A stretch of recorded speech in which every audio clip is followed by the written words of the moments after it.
हमारे प्रदेश के बहुत ही वरिष्ठ नेता और यहाँ थानेसर से विधायक आदरणीय श्री अशोक अरोड़ा जी, हमारे लाडवा से पूर्व विधायक आदरणीय चौधरी मेवा सिंह जी, हमारे पुंडी से पूर्व विधायक चौधरी सुल्तान सिंह झंडोला जी, आदरणीय श्री मायाराम जी शर्मा जी और मेरे सभी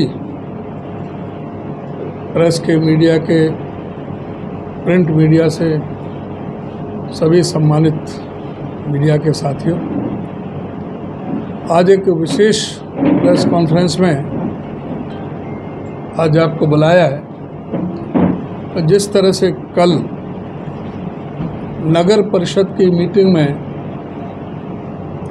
हमारी पार्टी के वरिष्ठ नेता जो 5-5 बार के विधायक रहे, मंत्री रहे, स्पीकर रहे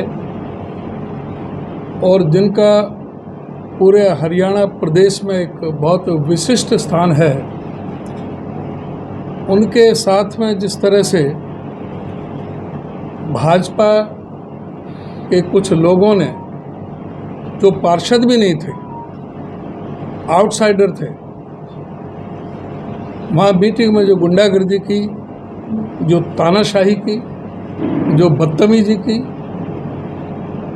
उसकी जितनी भी भर्त्सना की जाए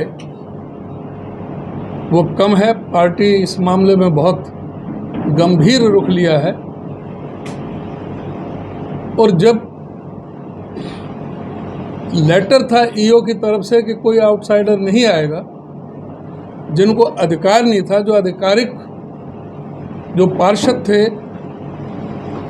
जो मीटिंग में भाग लेने के लिए आमंत्रित किए गए थे, उनके अलावा कोई बाहरी आदमी नहीं होगा, लेकिन उसके बावजूद भी वहाँ पर कुछ ये असामाजिक तत्व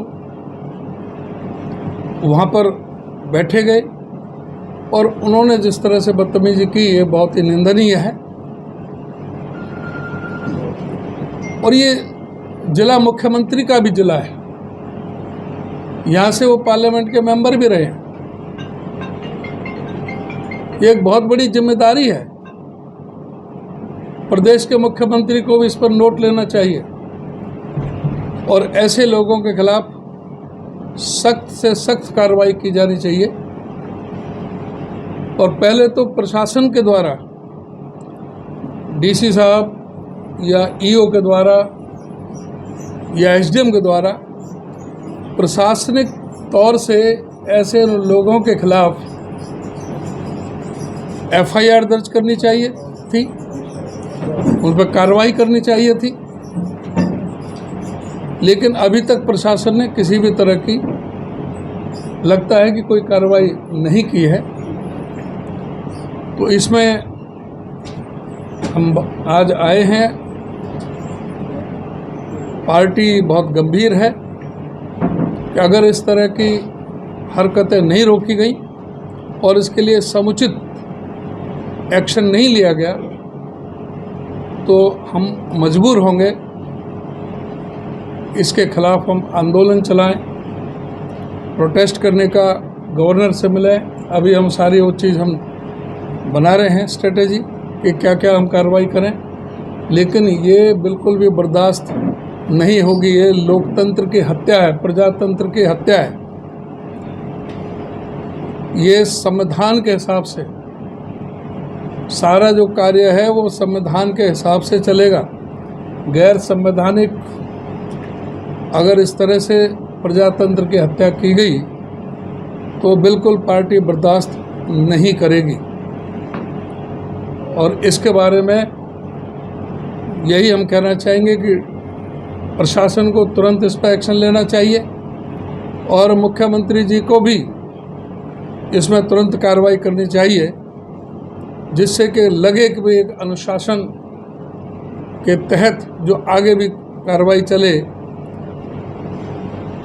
तो यही हमारा आज का मुख्य उद्देश्य है कि हम ये चेताने के लिए आए हैं इस सरकार को कि कोई इस तरह का कोई काम ना करें और सबको एक जो लोकतांत्रिक जो हमारा प्रजातांत्रिक अधिकार है उसके मुताबिक विधायक हर उसका वरिष्ठ उसका हर बोर्ड का सदस्य होता है, तो उसके विधायक के अपने पद की गरिमा है। वो पूरे इस नगर परिषद के साथ साथ पूरे विधानसभा के 2.5 लाख लोगों का प्रतिनिधित्व करते हैं। तो उनके सम्मान में किसी तरह की अगर ऐसी गुस्ताखी होगी तो वो बिल्कुल भी कोई बर्दाश्त काबिल नहीं होगी। मिले कुछ अधिकारियों से मिले आज तक? जी, अब कुछ अधिकारियों से भी मिले आज इस विषय को लेकर? नहीं, मैं तो अभी आ रहा हूँ, मुझे पता लगा, मैं तो अभी सीधा आ रहा हूँ। रास्ते में मैंने फ़ोन किया, मैंने अरोड़ा साहब से कहा कि प्रेस से भी बात कर लेंगे, तो अभी अधिकारियों से बात की है, डीसी से भी एसपी से भी बात हुई है। देखिए, जिस तरह आपने भी कहा, कल जी ने भी कहा था प्रजातंत्र पर हत्या हमला किया गया, उसको लेकर कुछ कोई डेलीगेशन या जैसे आपकी पार्टी के तमाम विधायक हैं राज्यपाल को मिलेंगे, मुख्यमंत्री को? हाँ, ये कर सकते हैं, ये अभी बना रहे हैं और शायद अभी हम समय लेंगे, हो सकता है सोमवार को हम राज्यपाल से भी मिले, उनसे समय मांग रहे हैं। वो जो नोटिस ईओ ने जारी किया था कि आउटसाइडर नहीं आएंगे, साथ ही साथ मीडिया कवरेज पे बैन भी लगाया था, जबकि आज तक रिलायंस की मीटिंग हो, लोकसभा हो, विधानसभा हो, राज्यसभा, सब में मीडिया कवरेज करता है, तो मीडिया पे भी पाबंदी लगाई थी, आपकी जानकारी मिली? ये तो मीडिया का भी तो गला घोटे हुए हैं। मीडिया को स्वतंत्रता कहाँ है? मीडिया को भी स्वतंत्रता नहीं है। और इसमें जो ये क्या छुपाना चाहते हैं, जब मीडिया को भी अंदर नहीं आने दिया तो ये कैसे पहुंचे? क्या ये पार्षद थे? क्या कोई उन पर आधिकारिक कोई पत्र था कि ये मीटिंग में हिस्सा लेंगे? किस हैसियत से लेंगे?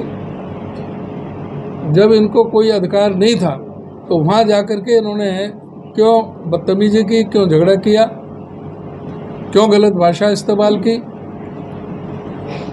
जब विधायक जी ने कहा ईओ से कि आपने लेटर जारी किया है, जो भी यहाँ आधिकारिक आदमी है वो यहाँ पे बैठें और जो अनधिकृत व्यक्ति हैं वो उनसे कहें कि वो बाहर बैठ लें, बाद में जब मीटिंग ख़त्म हो जाए किसी को चेयरपर्सन से मिलना है तो उनसे मिल लें, और कोई काम है ईओ से मिलना है, किसी और से मिलना है तो वो मिल लेंगे, लेकिन मीटिंग में तो वही भाग ले सकेंगे जो उसके लिए अधिकृत है।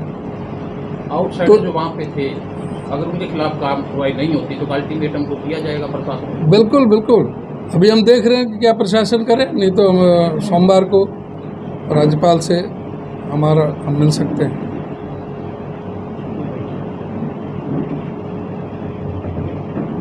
कार्रवाई तो जैसा प्रधान जी ने कहा प्रशासन को ही करनी चाहिए। हाँ जी, अवेलना तो प्रशासन के आदेश से हुई है, सरकारी काम में दखलंदाजी उन लोगों ने करी है। अध्यक्ष जी, सवाल एक और है कि उन्होंने ये कहा कि जो सिक्योरिटी गार्ड था उसने बंदूक दिखाई, क्या अंगरक्षक को, जो जिस व्यक्ति को अंगरक्षक मिला है, क्या उसकी सिक्योरिटी करना उसकी जिम्मेवारी है या नहीं है? बिल्कुल, सिक्योरिटी जिसकी है वो अपना सिक्योरिटी करेगा, लेकिन वहाँ ये लोग किस हैसियत से गए हुए थे? सवाल इस बात का है कि ये किस हैसियत से गए हुए थे और प्रशासन ने अब तक क्यों नहीं इनको आइडेंटिफाई करके और उनके खिलाफ मुकदमा दर्ज कराएं? ये कैसे? और प्रशासन तो जानता है, कमेटी भी जानती है कौन कौन लोग थे जो आउटसाइडर थे। वो तो है नहीं कोई छुपा हुआ रहस्य है, वहाँ जो थे उनका सबको पता है। ईओ को एफआईआर दर्ज करानी चाहिए थी कि ये जो गलत ढंग से यहाँ पर आए हैं, गलत ढंग से इन्होंने मीटिंग डिस्टर्ब की है, कोई जो नगर परिषद के कार्य में इन्होंने बाधा डाली है, जो यहाँ डेवलपमेंट के लिए कोई प्लान बनाना था, कोई चर्चा करनी थी, कोई पैसा, कोई इन्वेस्टमेंट की कोई प्लानिंग करनी थी, वो सारा इन्होंने डिस्टर्ब किया है, इन्होंने कार्य में बाधा डाली है। तो ईओ को चाहिए था इनके खिलाफ कार्रवाई करने का।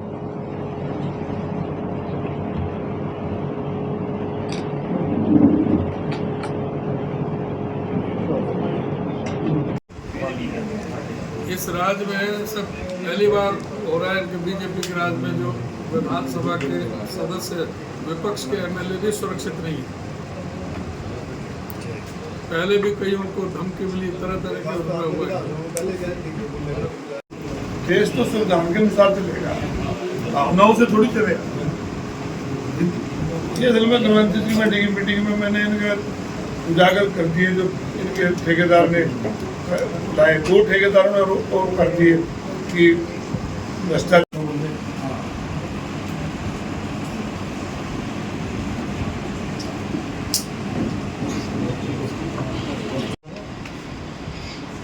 बहुत से लोग मीडिया